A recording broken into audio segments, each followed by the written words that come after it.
Well, hello there. We are now live. I am Steve Fisher, and this is Michael and Matthew, and we are here to talk about Supergirl, the Woman of Tomorrow, which is a comic book, 8-issue comic book, or if you can just buy it as a graphic novel, that was written by Tom King, correct? Yes.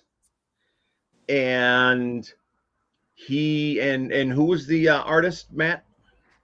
Bilkis Evely, and Okay. colors by Color. Mateus Lopes. Okay. So we're going to be discussing this. And let me introduce who we are first. This is Otherworldly Fundraising, and we're a group of nerds who got together and decided we wanted to work on helping make this world a better place for other people. So we created our organization, and every September we have um, a virtual con, and we have guests. We have celebrity guests. We have authors. We have artists, and it's like a virtual Comic Con, and we raise money for different charities every September, and then every month we have a virtual chat just to keep our name out there. We're not raising money, but we have a virtual chat to keep our name out there. And so this month, June, we decided that we are going to have a little book club, and we're going to talk about May. It is May. Yes. Thank you to my producer, Rebecca, reminding me that it's May. We're approaching June. And I guess I have Supergirl on the brain because the Supergirl movie comes out in June.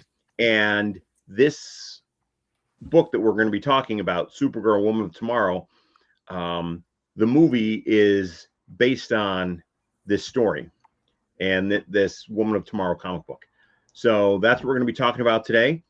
And I will say that the three of us that you see on screen here are all super nerds, and we all go to the Metropolis Superman celebration in Metropolis, Illinois. It's the annual celebration of all things Superman, and it happens to be the second full weekend in June every year.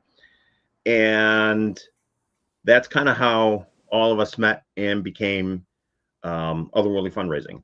So we're going to talk about this. It's an 8-volume comic book series, and I guess let's talk about Superman, Supergirl, and the comic. Yeah. What did you? So I just read this recently. I had heard For good the things. first time. Yes. So I'd heard good things for a long time and had never gotten to read it.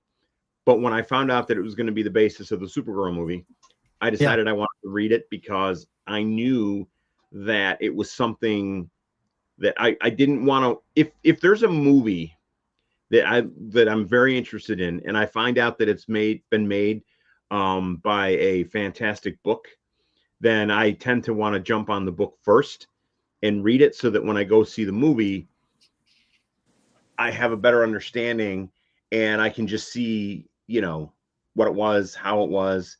And also because I guess I'm more concerned about book spoilers than movie spoilers.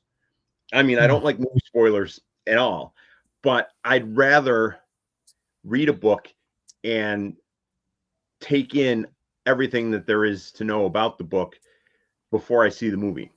And I so uh that, I feel like I yes, do the opposite.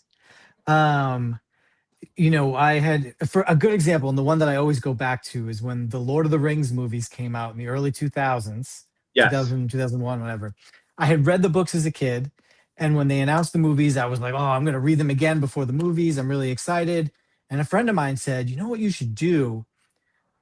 Read them after you watch the movie. That way, you don't go into the movie with these impossible expectations.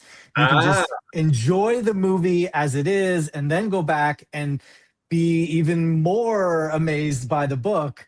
And then, so Dune was another one recently. I had never Okay. read Dune. It was one that I had always wanted to read. And Sure. so when they announced the movie, I was like, all right, here's my chance. So I saw, both of the movies and then read the pretty significant book. Yes. That makes perfect sense. But in this And case, I read this in issues when it was coming out back in 2021, 2022. well, also because you are a Superman Yeah. fan, I um, know. and also we had no idea that they were going to take it and turn it into an actual live action movie. Yeah. Yeah. And so for people that don't know, I'm just going to give in I'm going to try to avoid a lot of spoilers here, but I will give you just a brief overview of what this comic is about, so that when we talk about it, you'll have a brief understanding. Um, and the story revolves around this girl whose name is Ruthie, and she lives on a planet way far away in a distant part of the galaxy, and with her family on a farm. And what ends up happening in the beginning is there is a guy by the name of um, Creme the Yellow. What is it? Creme of the Yellow Hills. Creme of the Yellow Hills. And he is a king's agent, works for the king, and he ends up murdering Ruthie's father right in front of her. And he kills her and with a really nice sword, leaves the sword stuck into her father, and goes and leaves. She makes it her life's vendetta to find him and kill him, and takes the sword to go on this vendetta. She ends up meeting Supergirl, and they end up running into Krem.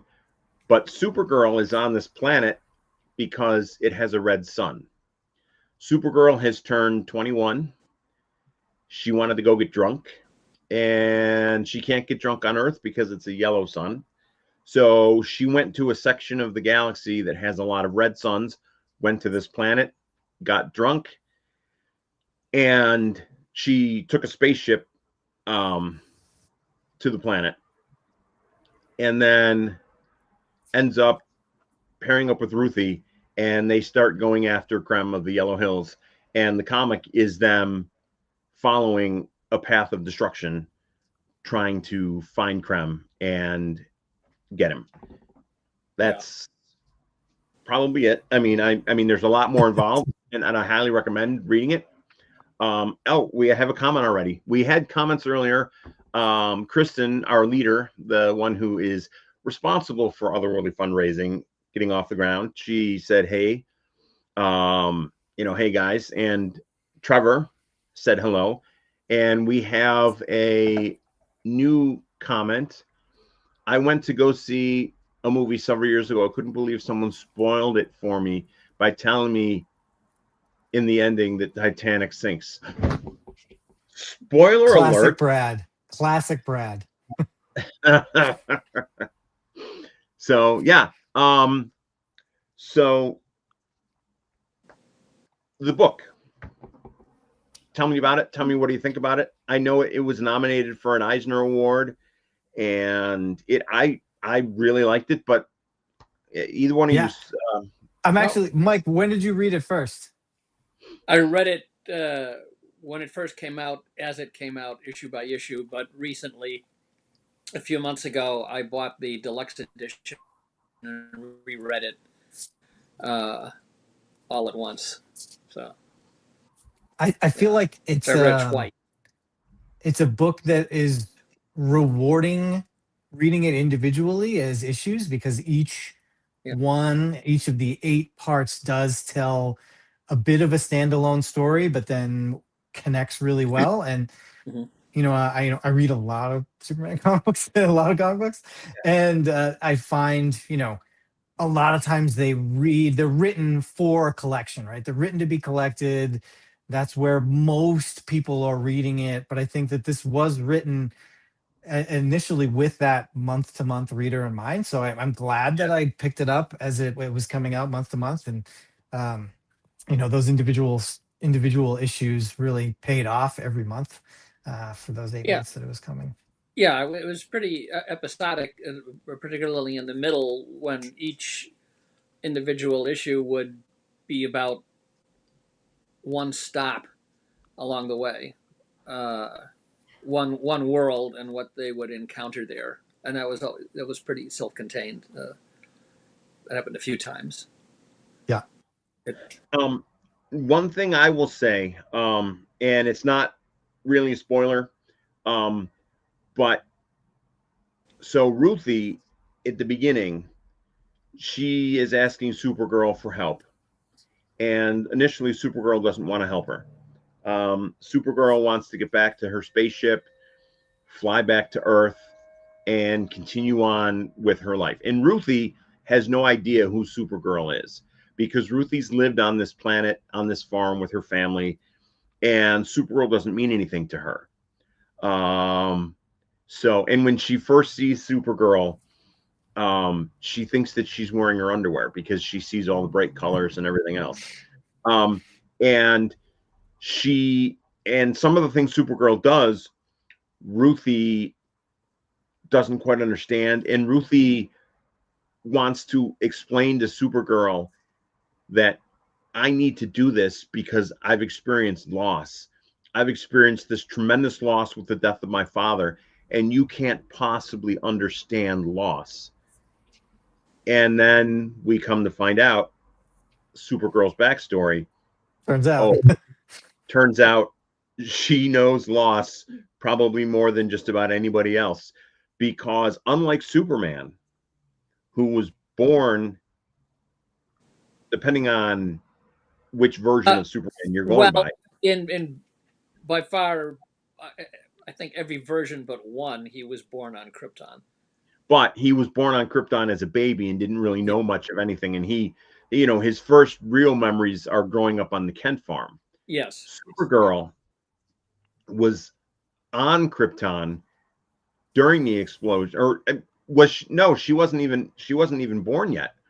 And Krypton exploded, and a portion of Krypton floated out into space, known as Argo City, and it had a protective dome over it. And she grew up till she was 14 on this piece of Krypton, knowing all these people in the city, knowing her parents and everything. And when that goes and she ends up coming to Earth, she's lost everything, even more than Superman, because he didn't know what he lost. She knew what she lost. Yeah. And that's a big overarching arc within this story. And I think that, like, Tom King, I don't know if you have read a lot of other stuff that Tom King has written, but it's kind of a theme in his writing that he's looking for the kind of trauma in these characters to pull it out. And sometimes he will, maybe go a little bit outside of what we normally recognize as the character to kind of get these kind of trauma. But I think he does it particularly well here.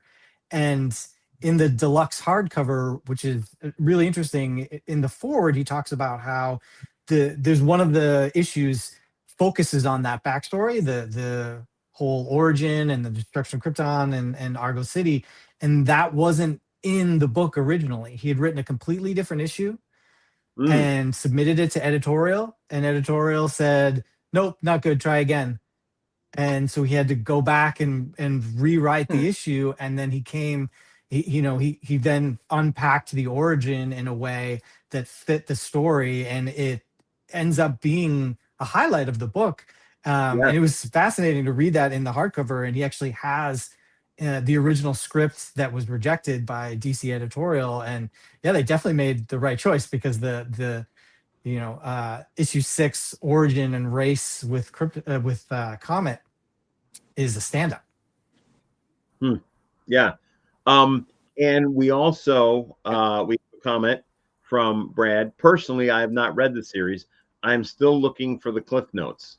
Well, the Cliff Notes, I will show you the Cliff Notes. Let's see. right here. This will be your Cliff Notes. And so yeah, because reading the story, And watching the trailer, I know that Krem looks slightly different.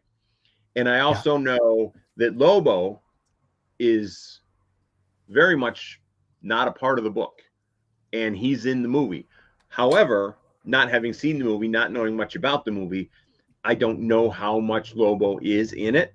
They're, I think, pushing the fact that he's in it, and they're showing a lot of Lobo scenes because they want people to come to see the movie. Sure. But I'm wondering if he's going to be just maybe someone we see in one of the stops along the way, and we just get introduced to Lobo, and then he'll be a part of the larger part of the DC universe further on down. I'm not certain whether or not he's going to play a large part in this movie. They made an action figure of him. He was in the original script. Oh, was he? Okay. And I forget what I read, why he was removed, but the decision was made, maybe by King, Okay, to take him out, and he was, this basic plot has been compared to True Grit, and it was in the Lobo was taking on kind of the Rooster Cogburn role, and then they decided, or he did, King, to just take him out and give all that whole role to Supergirl. Yeah, okay. Again, I don't know where that decision came from, and so I don't want to presume. But Sure. That was how that evolved. So they are at least being true to the original script here. Okay, well that's good to know, because I was unaware that he was in it. And I think he presents a nice contrast to her. Sure. They make a weird pairing. I don't think it's the first time they've met either in the comics, but I'm not sure. Yeah, I don't know. I'm wondering if, we'll see when we see the movie whether or not they know each other. I know one thing I will say that was very interesting is the Kryptonian cousins, Superman and Supergirl, are very well known throughout the galaxy, because a lot of places that Ruthie and Supergirl go on their search for Krem of the Yellow Hills, Supergirl, at one point, Ruthie sees Supergirl, and so this whole story is told from the point of view of Ruthie. She is like narrating everything that happens and explaining stuff, and you're always, you're seeing things as they play out, but it's all happening through her narration. And one of the things she narrates is they go to one bar on some planet, and someone recognizes Supergirl, having put her brother, or his brother. He sees Supergirl and he says, "You put my brother in the Phantom Zone," and she just doesn't really care at this point. And he goes to attack her, and she takes him out. Doesn't kill him, just leaves him unconscious on the floor. And Ruthie, and Ruthie, in her narration, says, "This is not the first time, and it's not the last time, and this happens quite regularly, but I'm not going to be telling you every time it happens, because I'd be spending all my time telling you about the fact that everyone in the galaxy knows Supergirl, and a lot of them don't like her, and they're always trying to outbest her." That makes sense in the universe, right? Like, from the that S. Yes. From the trailer, I infer that she is meeting Lobo for the first time here, because there's that scene in the middle of a fight where he says, "Aren't you the ditz from the dive bar?" Ah, okay. She replies, I was, funny. I was thinking the same about you. So Yeah. impression that that's where they first meet.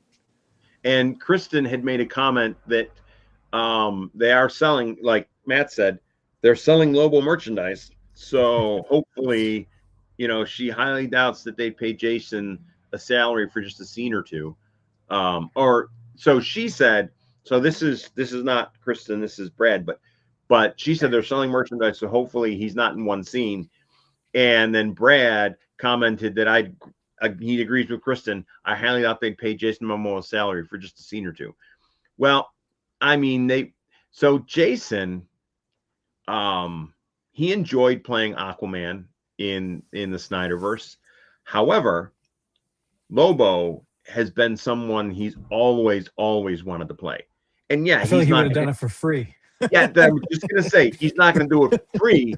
But I bet you if James Gunn said, we need you for a scene or two, I can't pay you a ton of money, but would you be willing to be Lobo? He would probably, oh, hell yes, and would be Lobo for a couple of scenes. And, I mean, not making a lot of money for that is probably, 4 or 5 times what I make a year. However, probably. So yeah.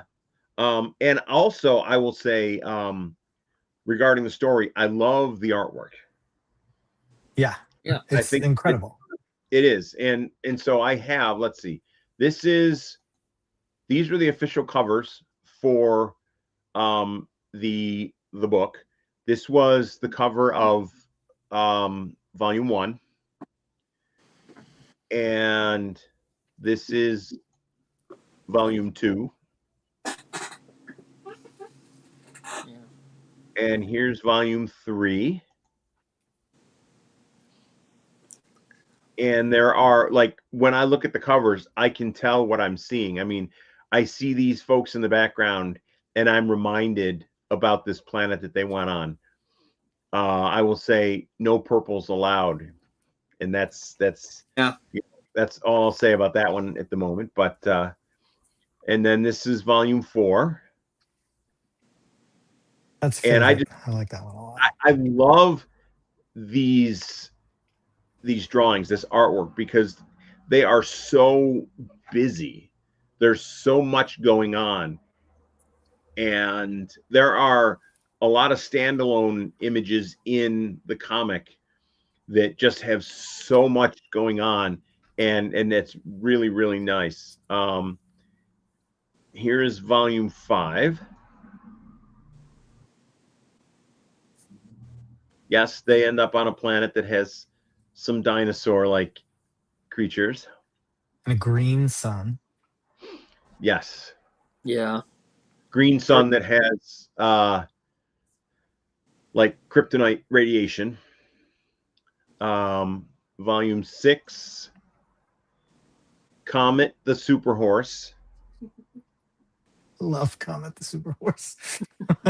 He was a member of, for those that don't know, Comet was a member of the Legion of Super Pets. Yeah. And the Legion of Super Pets contained Crypto, who everyone knows, Streaky the Super Cat, Comet the Super Horse, I believe Beppo the Super Monkey, and am I missing anyone?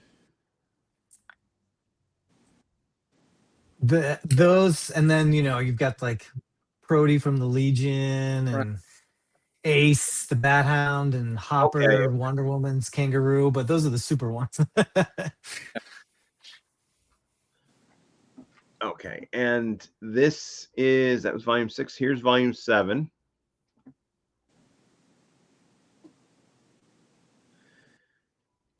And this is volume 8, the last of the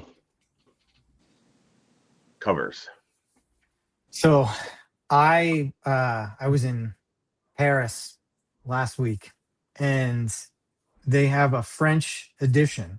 I don't read or speak a word of French, but it is the full book, extra sized in just black and white, so you can see the detail of the line work. and it has Yeah. the last issue cover as the cover. Oh wow. Um, and I couldn't resist. I was like, this, it's incredible. Like, it's so unique. We don't have that here. They're gonna reprint issue 1 oversized in black and white the same week the movie comes out. So I'll Okay. probably get that too because I'm a sucker. Oh, But yeah, me uh, too. but I saw this and I was like, this is so unique and so cool. And the detail, as you were saying, the level of detail she Yes. does in the artwork is unreal. And I love the colors. The colors are incredible and really add to it. But to just be able to see some of these pages just as she Yeah. drew them is, you know, it's like it's incredible. I can't say enough good things about it. Well, the art looks Yeah. very European to me. Yeah. You know, like something that would come out of France or Italy. Here is some of her pencil work for Ruthie. That's great. Yeah, some of Yeah. that stuff is in the US hardcover extras. There's some sketches and stuff Yeah. like that. I Posted saw in there. that. I was thinking I might have to go look for it. Yeah, I was lucky enough. I bought it from Tom King at a con, so he signed my copy. Oh, very nice. And then, as I said, I was in France, And and you saw that one. they Yes. had they had this version also in French, signed by Bilkis. So I was like, oh, I guess I'll get that too. I never do this with the book, buy many copies of it, but I was like, oh, well, it's signed and it's a cool edition, and then the black and white, and then right from Tom King. So I bought them all. I got them all. Kristen says she had heard special editions were coming out to tie in with the movie. Yeah, it doesn't surprise me because of this movie being, you know, Yeah, they in did a book. Superman Supergirl Day edition a couple of weeks ago that has a different cover. I didn't also buy that one because that would be too crazy. But they reprinted issue 1 with a new cover for Superman Supergirl Day, a different artist, but still Okay. a fun cover. Yes. And it was just like a freebie at the local comic book shop. Mm-hmm. And I was like, oh well, that's free. I'll definitely get that. Yes. I've got them all, man. I've got them all. Cool. Yeah. And I will say too, the art is interesting. And I like it looking at the art, it's not what I would normally consider like your standard Superman Supergirl comic book art, like the Kurt Swan drawing or Jerry Right? Yeah, Ordway. it's not in that like It's house very style. correct. Yeah, It's very stylized, but it's really really well done. And one of the things that I like is that because they are going to all these different planets and all these different areas of the galaxy, it gave the artist the ability to create looks for all different characters and creatures, and kind of reminds me of like the cantina scene in Star Wars Episode 4, A New Hope, because big time. Yeah, they'll go to a certain bar or Deep Space Nine when they're in Quark's bar, and you'll just see all different species of alien hanging out at the bar, just doing what they're doing. the whole team, Tom King, Bilkis, Mateus, they did another book afterwards called Helen of Windhorn. So not Okay, Superman related or Supergirl sure, related at all, but Or Dark Horse, right? if you like the art and story, this it's also a really cool. I'll I think it definitely check was that out. 12 issues, and they've got a collection now. Yeah, It's very good. Highly recommended. I will check it out. One thing that I will say so I bought the just the graphic novel edition, Mhm. the standard size, and it's in a box somewhere. I don't know which box it's in. I know it's in the living room where I'm sitting right now, but I don't know which one. So when I was in the comic book shop about a month or so ago, they had the condensed version, which is like a Yeah, the small compact comics version. Yeah. compact comics. So I got that, and I read maybe the first like 40% of it, and I realized that the print was too small, even with my cheater glasses. So I bought a version. Oh, you can't really see. I bought a version on Kindle, Ah. and I had never read a comic book on Kindle before. Oh. And one of the things that I like, it shows the various uh,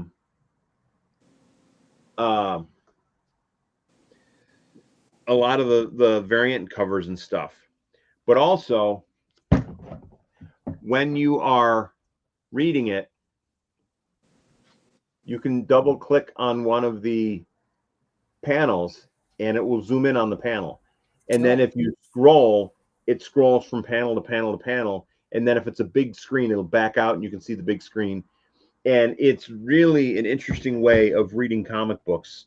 And if it's, I mean, if it's a comic book that I just want to read, um, because I know they have apps, and I think Rebecca has one that, you know, with some of the, she's a prolific reader, Hmm. and so she has the Kindle Unlimited, and I think that there are some comics on there. Yeah.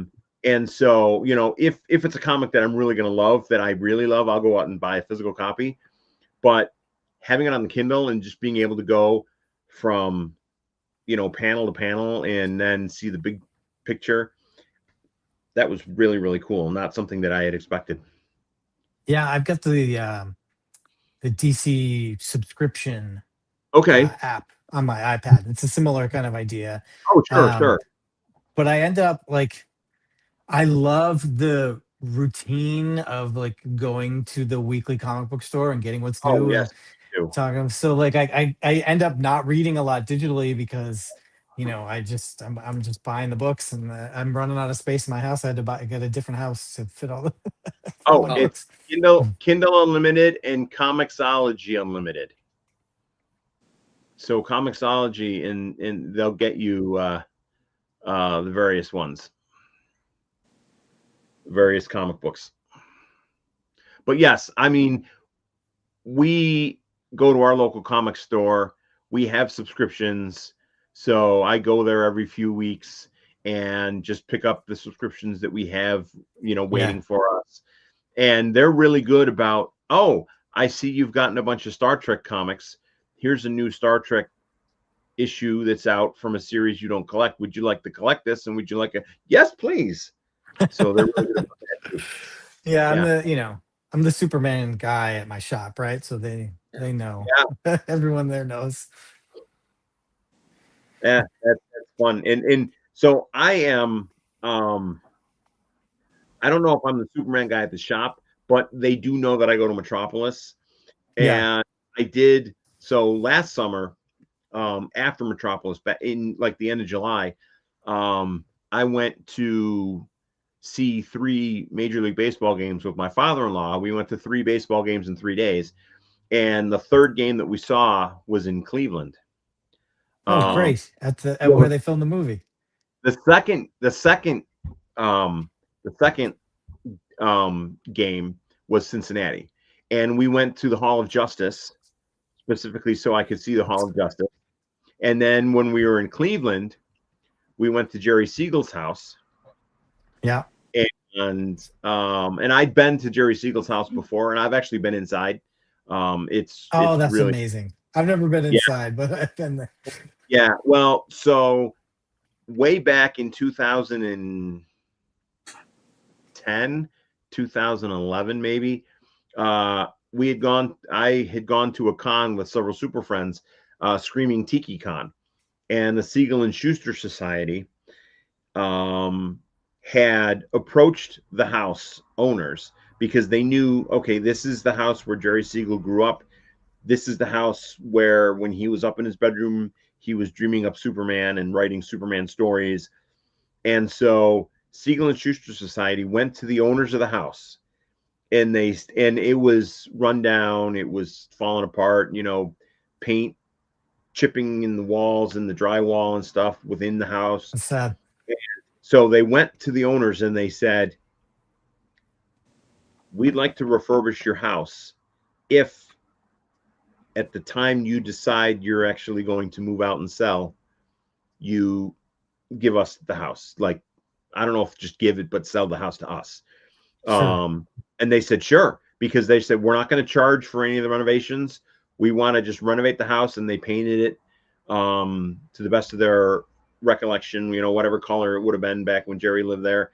And they, were painting all the walls inside. And one of the guys that ran the Siegel and Schuster Society was one of the promoters of the Screaming Tiki Con, which was in Cleveland. And so they had the house that was done. It wasn't completely done, but it was done well enough that they had like a grand unveiling of the Superman sign out in front of the house that explains, what the house is and its significance and Superman history.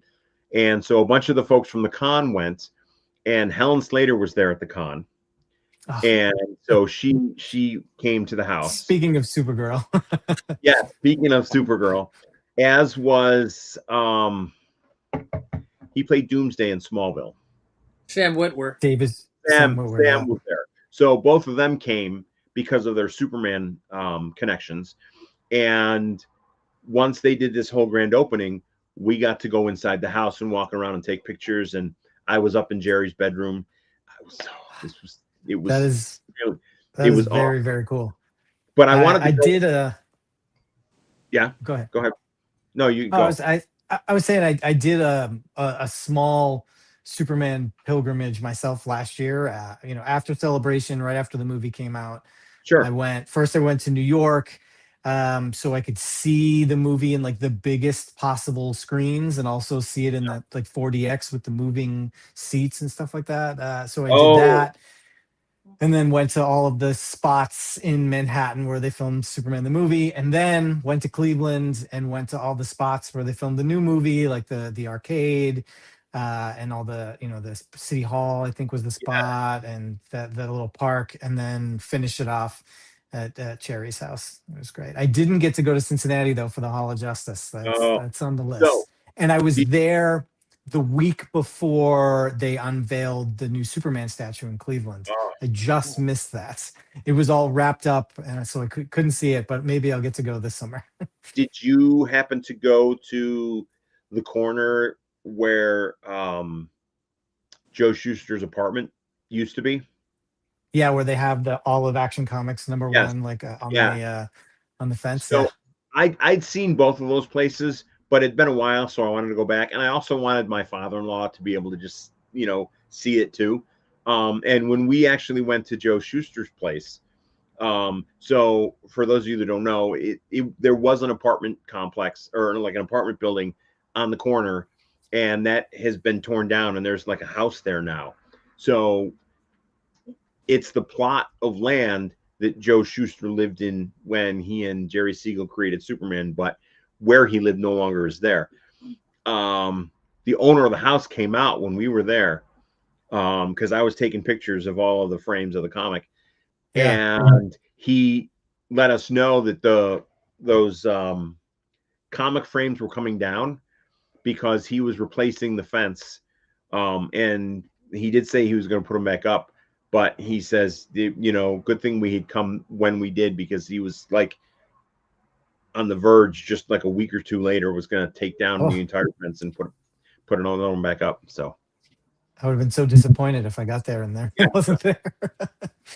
Now, at the Hall of Justice, did you stop by the large garage door behind which Mr. Terrific kept his aircraft? No. Basically, we just pulled in far enough in on the driveway so I could get out, take a picture, and take a selfie, and that was it. We didn't go in or anything like that, but because we had I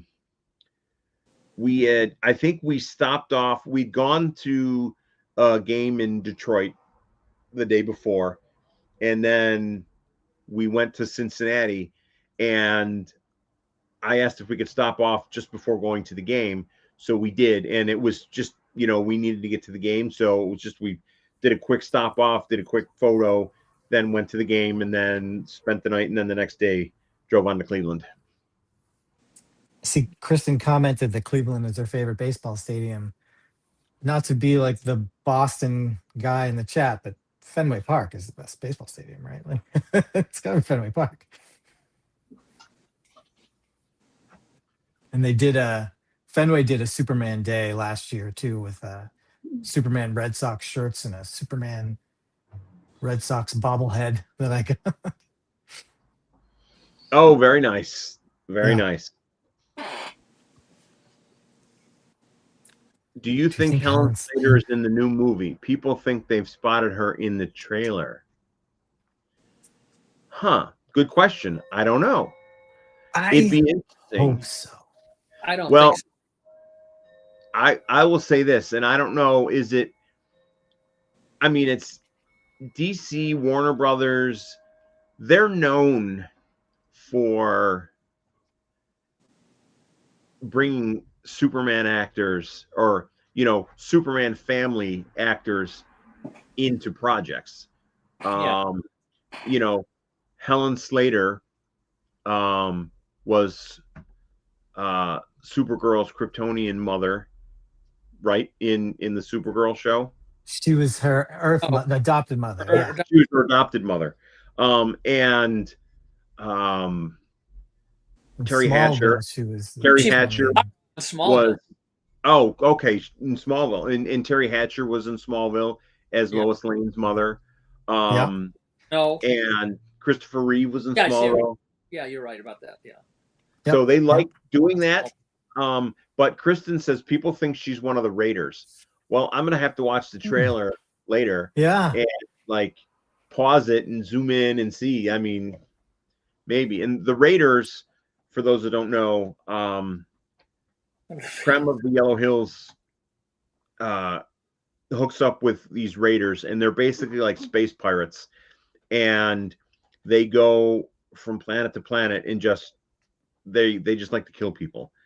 And that's something too that Supergirl kind of gets upset about, because her whole ethos is we don't kill people, and we're good. And so so they did bring for Superman last year. Rosenbaum, Lex from Smallville, did the voice of one of the Lex's raptors. So yeah, they are still doing it. I hope that she's in it. I hope that she's in it.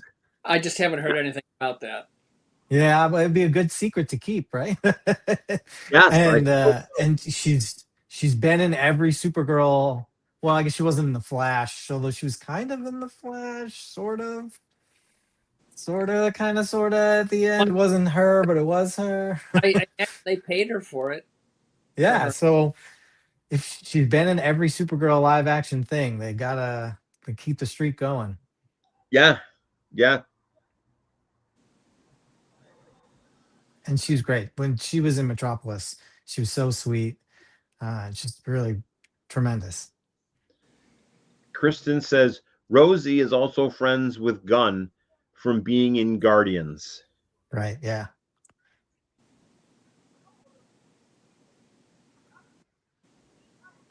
Yeah, so this is I'm very excited to see how they do things and how the movie works, and you've got me thinking now about watching the movie before you read a book.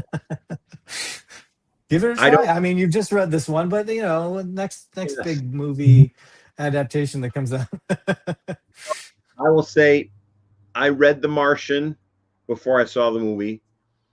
I read Project Hail Mary before I saw the movie, probably because when I'm reading a book and I see something happen, the book to me is, when you're watching a movie, it's just going by in front of your face, which is totally fine. But like when I'm reading a book, my brain's absorbing things more so than when I'm watching a movie.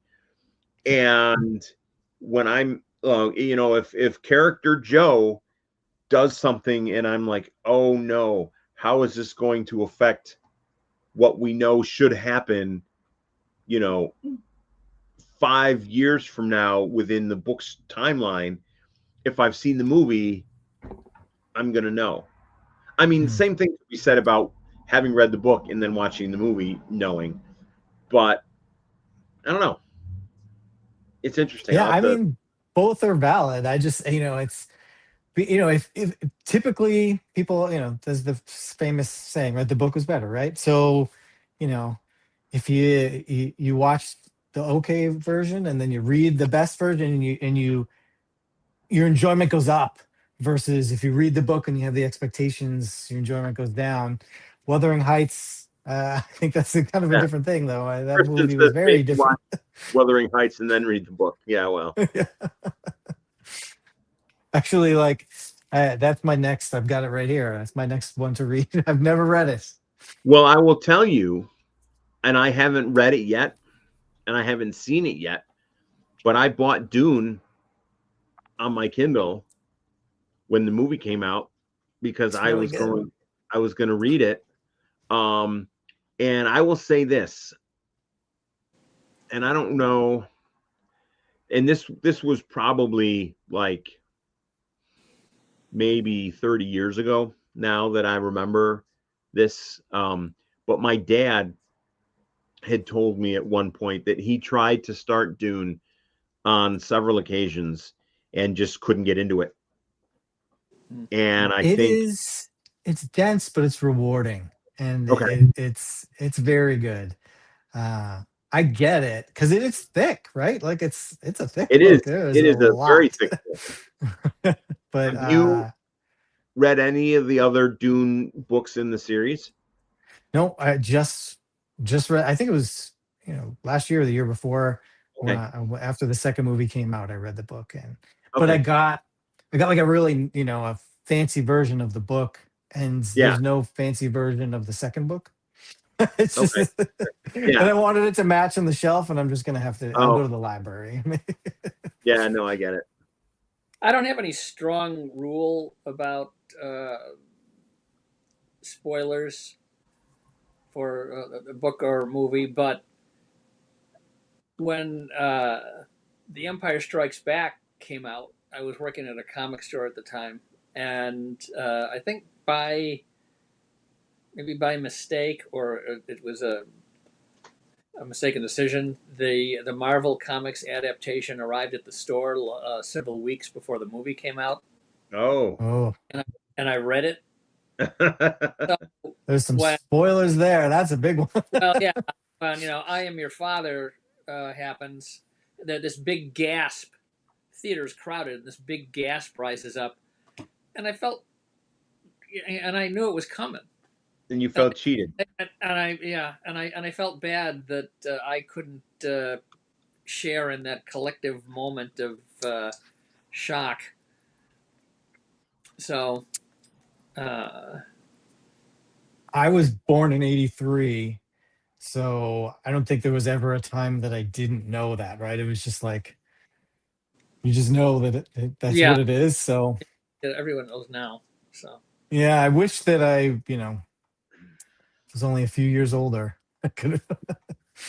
if you didn't know, if you watch them in their internal chronological order, it's not going to be any secret at all. Oh, yes. Wow. Uh, Kristen asks, have you read I Capture the Castle? The film adaptation is Henry Cavill's first movie. I No. have not. I will I have have to not. add it to the list. I do like Henry Cavill. Yeah. Yeah. I do too. Me too. I'm looking it up. Looks cool. 1949. Added it to the list. Thank you, Kristen. So here's another question I have relating to the Woman of Tomorrow, the Supergirl comic. Um, Superman is not in the book at all. Mm-hmm. Do we think that David is going to be seen in the movie just because he's Superman, and a lot of people are expecting, even if you just see a brief, oh hey Kara, be careful where you're going. Yeah, because he's in the trailer, Oh, is and he? I guess I must have forgotten about that then. they in the last few days they've uh, released other shorter trailers which show a couple of scenes of him um, opening her rocket when she first arrives on Earth, Oh wow, okay. eating, and of him later of him gifting her costume. Well, then I rescind my question because it's already been answered. So I assume those are scenes in the movie and Yeah, things shot for promotional purposes. I mean, sure. like it. Yeah. Well, it does fit in maybe I'm not remembering, but there is the one in the movie when they explain Argo City, or not the movie, but in the novel, the graphic novel, Yeah. when you see her backstory and they explain what happened to Argo City, and then she launches in the rocket. Right. Is there maybe a brief shot when she lands on Earth and you see like Superman in the shadows or something? I don't think there. I don't recall in the book. I don't recall any scenes of her arrival on Earth Okay, or of her life on Earth after landing, and okay, before this story happens. But yeah, I could be wrong. Yeah, it's just her being sad, leaving, and okay. There was one thing I was wondering how they're going to shoot, but I think they've sidestepped it because in that first scene in the bar, when that guy walks up to her and asks, is she Superman's cousin? Because I think he actually said it was Superman who put him in prison. But Okay. uh, and he asks, are you his cousin? And she points to her S and says, well, I'm wearing this. Who the grommets do you think I am? Yeah. And I was wondering how they're going to shoot that line of dialogue, but apparently they might have sidestepped it because it looks like she's not wearing the suit in the bar. Mm. So, Well, very also, deft way of. yeah, but in the comics, she swears a lot. Yeah, yeah. yeah. And I'm not saying she won't, No, but that line. I thought, if it's, who the hell do you think I am, just doesn't carry the same force as I. no, no, no. So what? What are they going to do? And then it occurred to me that, well, not that they brought Lobo into it. He has his own collection of personal obscenities, and so Yeah, too, I imagine, with that whole crowd. So I've gone best he could with easily colorful say, metaphors. who the Yeah. frack do you think I am, or something? Not that, that's somebody else's, but do you yes, think Battlestar Galactica. to get around it? But if she doesn't have an S to point to, she might not say it. Maybe. Yeah. Kristen does say she checked IMDb, and David is definitely listed in the cast. Yeah. And As as uh, is the dude who stabbed Carter and Lucy on ER. He's playing Zor-El. oh yeah, he Oh, you can have 3 F words and still get a PG-13 rating. I think you can only have 1 for a PG rating. PG-13, I guess you can have 3, because in Beetlejuice says it only once when he's on the little model and he grabs himself and he's like, nice effing model.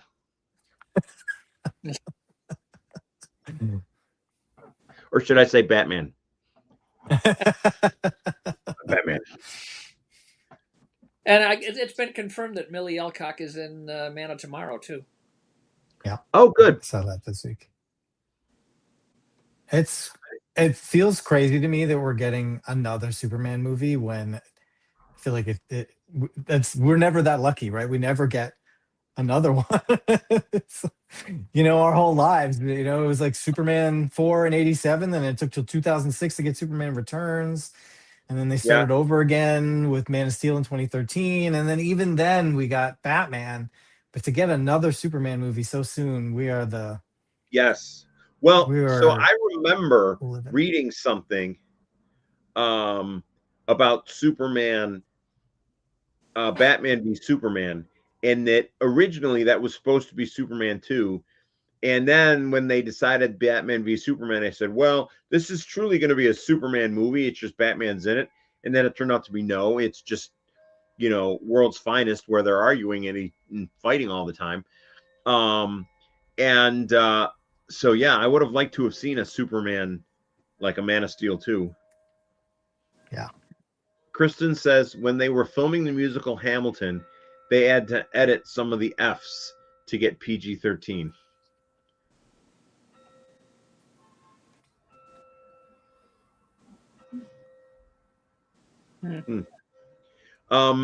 So I will say that we have 2 minutes left, so we can start wrapping up, I guess. Well, I know that we didn't want to do a lot of spoilers, but I feel like the ending is ambiguous, and I'm just curious what you guys think. Does Krem die at the end, or does he not die? Because I feel like I always thought he did, and then I listened to another podcast about it, and then I went back and I'm looking at it. I was like, oh, maybe he didn't. I don't think he did. Do you? I You don't don't, think so? yeah, I don't. Under the, I can. Well, I don't know how to word this. What happened? It's tough to I not can. spoil it. I'm just saying that what if he doesn't die? And I think it was kind of fitting, I guess, what happened. But I don't. I doubt that. I question whether Supergirl would have stood there and let it happen if he was dying. Well, also, if you remember, and this is why this is an interesting thing that I kept thinking back to. But in the very beginning of the story, once she meets Supergirl and they start out on their journey, she mentions that she has this very beautiful, very valuable sword that Krem had used to murder her father and then left for an unknown reason. Why, if this is a really good, very valuable, very, amazing sword to be used in swordsmanship, why kill a man with it and then just turn around and walk away and leave the sword behind? And she felt the same way. Why do this? And one of her goals was at the end, she wanted to ask Krem, why did you leave this sword behind? Mm. What was the reason? And in the beginning, when she talks about it, she tells us that Krem died. She said she never got to ask him that because Supergirl ended his life before she was able to ask him the question. But then she's like an unreliable narrator at the end, where she says it's not Yes. exactly how it happened, and So the first page and the last page mirror each other, whereas like the backgrounds and the characters are in silhouette. So like where her father is killed, and then the sun sets, and then at the end, maybe, and then the sun rises. Okay. I feel like it's ambiguous, and I wonder how they're going to handle it in the movie. We'll see. I think the movie will probably be less ambiguous because it's a big movie, but we're gonna want to know the answer. And yes, yeah. good Good question. Well, okay. It's not a sword at the end in that on that last Right. page. It's like her walking stick. Yeah. Yeah, I don't know. and Yeah. I'm spoiling it, I guess, but it's I know. that does not look to me like a death blow. No, It's. it doesn't. Should I just go all the way here? I mean, all right, no one's going to stop me. Yeah, go ahead. That's The about internet police. the nature of forgiveness and whether you owe it to someone to forgive them. You know, Yeah. it's the prerogative of the aggrieved party to do so or not. You don't owe somebody forgiveness, and she chose not to. But she all she did was whack him in the mouth with her cane and walk away. So he's not Yeah, dead. He, I I kind of think so because and it looked like he's holding his head. yeah, and It then does look like he's holding his head. Yeah. yeah, and he's lying on the ground, flat on the ground, but he's not dead, and it's just that Supergirl left it to Ruth. Ruthie. It was her choice, you know, Yeah. and she didn't kill him, but she didn't forgive him either, Yeah. and he's just going to have to live with that. Yeah. You know what? That makes perfect sense. And I will say it's not a huge spoiler, and Yeah. read it. It's almost like not even the point of it. But at that point, there's so much Yeah. more that happens. It is so much, and we've only touched on so few of the topics of this story that I really would highly recommend anybody and everybody to go ahead and get yourself a copy and read it, because it's really, really well done. And that's why one of the reasons I'm like super excited about the movie, because this is such a great story. Yeah. And just I'm if they can make the movie even half as good as this story is, it's going to be really, really fantastic. I'm very much I'll be looking there. forward. That's an understatement. Yeah. Awesome. Well, I'm going to say that this was a good night, good little chat, and we are an hour into the show, so I will say we can call it here. And I will thank both of you for taking the time to discuss Supergirl. And I know that Thank you for the invitation. Yes. Oh, you're welcome. Yeah. Well, and Mike, I know is very much a huge Supergirl fan, as am I. So before we log off, let me just go around. I'll start with Mike, and I think I know the answer. But of all the Supergirls that we've seen, like which variant in costume is your favorite of the Supergirls? Are you talking about in I would live just say, like, in the representation of Supergirl, of any which even the yes, comics? yes, Even the comics. Well, if you're including the comics, then I don't. But this may not be the answer you're looking for. But I was always partial to her V-neck outfit in the Bronze Age. okay. Yes, that's the best Supergirl costume. You Yeah. mean with the big fluffy arms? Well, Yeah, and sometimes. she had the S on her chest, and she had the hot Yeah, pants. Yeah. Well, And hot pants. Yeah. the Sometimes it was hot necklace pants, thing. and sometimes there were little red tassels on the. oh yeah, yeah, But yeah, it had the S. It wasn't a big S. It had it over her yes, left breast, like Yeah, Robin does.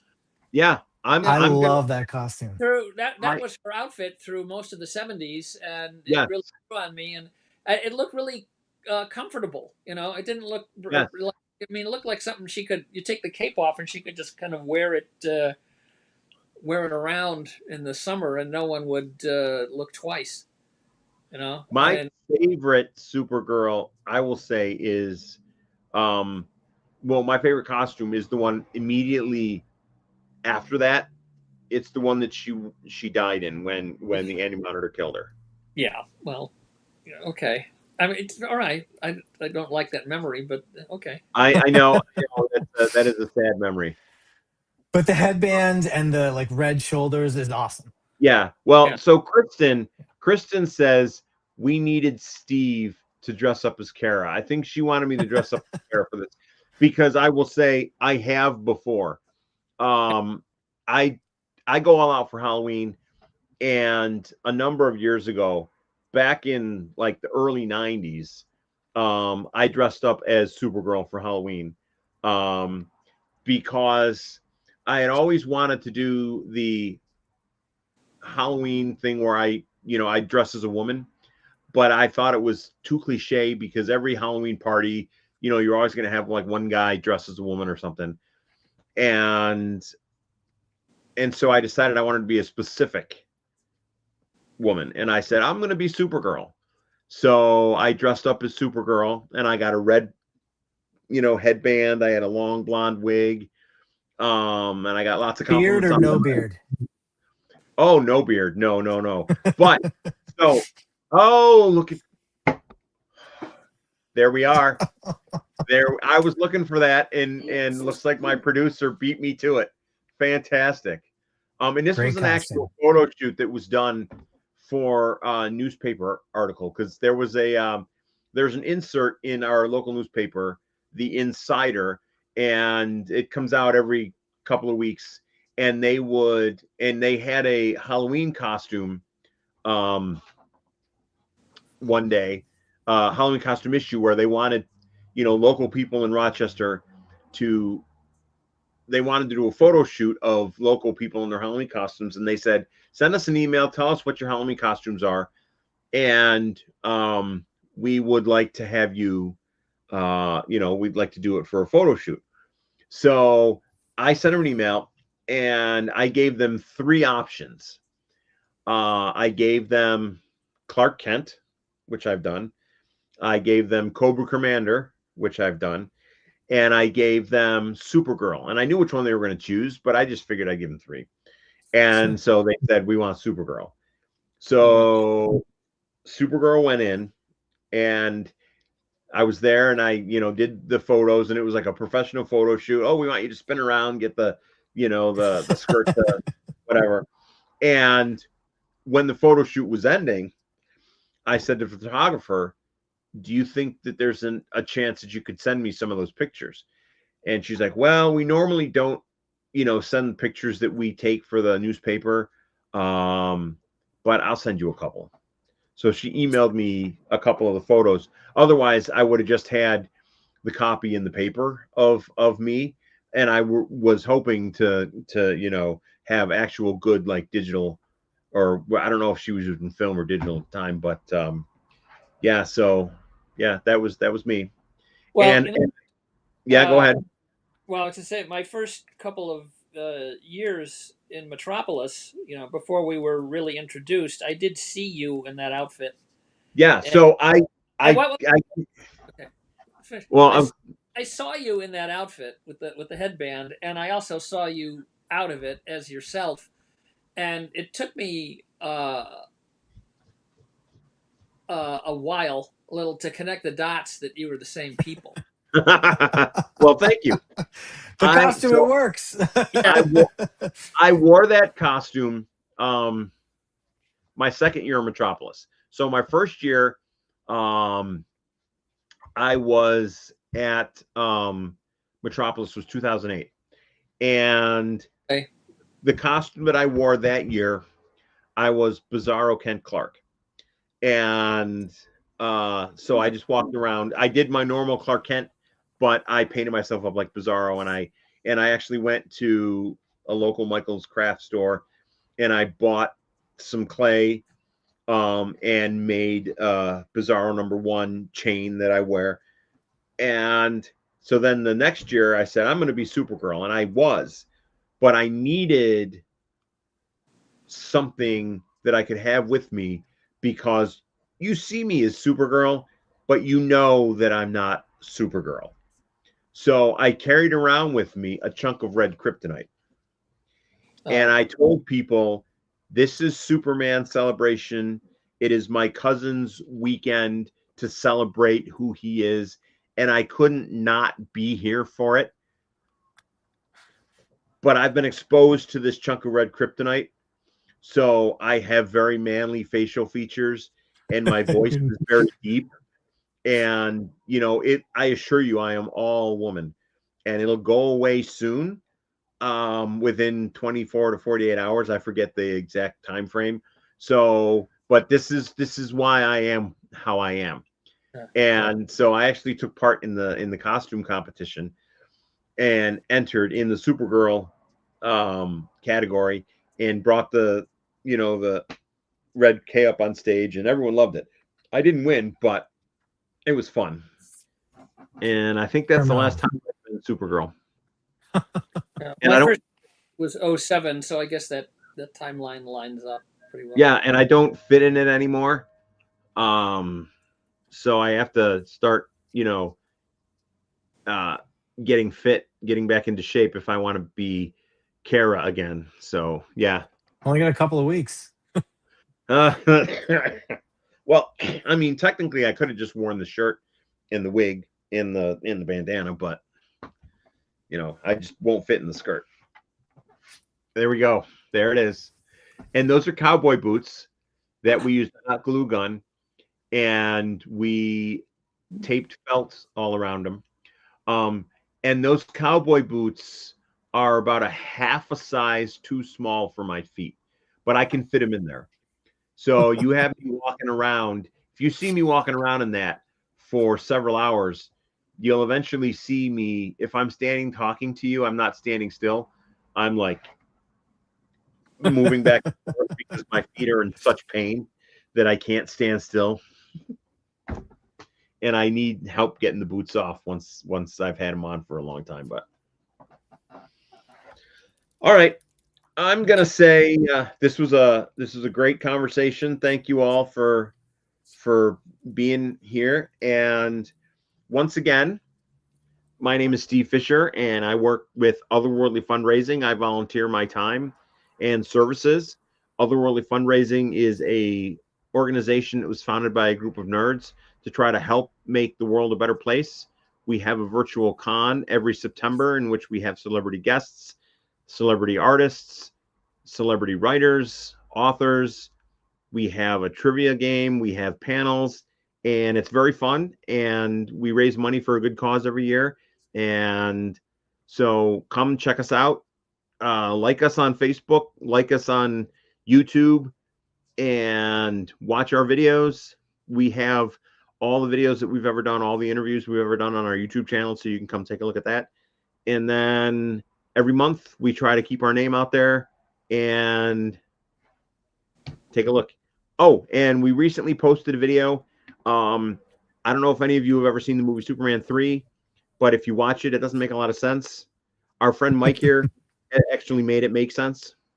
So with the help of Deadpool. So it's definitely something. It's on our YouTube channel. So go watch it, because Mike can make Superman 3 make sense. So I love the video, Mike. It was I really enjoyed it. I love Superman 3, even though it doesn't make sense. Oh, I thought the video was great. Yeah. It makes sense now. And I do think that the creators of the video, Mike and Jamie Kelly, might do a video in which they answer comments they respond to the comments. So that's going to be fun too. Don't forget Zach. Oh, and Zach Pensall. Yes. Our friend Zach is in the movie as well. So, or the video. Right. So I will say, thank you for watching and spending time with us, and like and subscribe, and we will see you next month. Okay. I'm going to end the screen. Thank you. Right. Bye-bye.